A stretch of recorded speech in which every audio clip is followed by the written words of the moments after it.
Okay, now I want to talk just a little more. I got some different relishing bits here. The one that I'm using in it right now is like, it's actually like another kind here. I'll show you here. I've got a couple of these. The original one was right here, and I had it all sharpened up and everything, and it's got threads on the end, but it's bent, and so I'm not using it. And it's shorter than some of these others. The longer ones won't fit in here.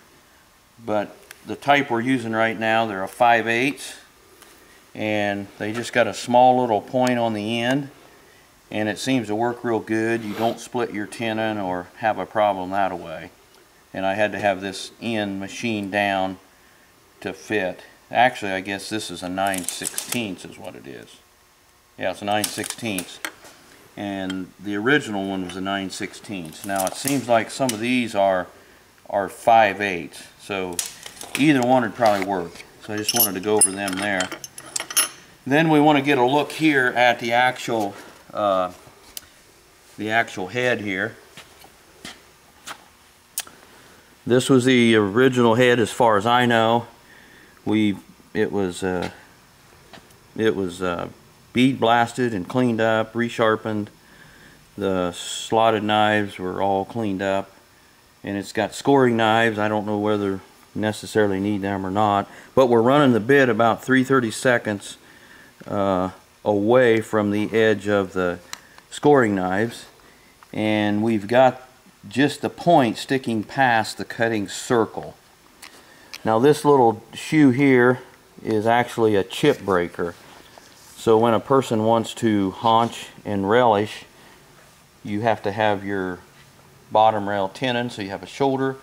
The shoulder goes against this stop, it's adjustable, and they've also got some shims under here for some different thicknesses.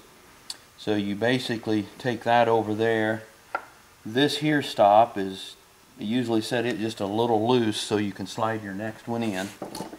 And then there's a wrench that came with it here, and you just tighten this down. And this other stop here is for the depth of your haunch, how far you actually go. And so I'm going to go ahead and haunch this out. And there's also just a little guard thing here over the head to get some protection there. So we'll tighten that up. And then we'll go ahead and start the machine up and go ahead and do that. One other thing I wanted to mention on this shutter plow is that you actually, this here can be adjustable horizontally, and it goes in between this little device right here, and if that thing's up, you actually pull this back and it plows your mouse hole in. And you've also got a stop here for your depth.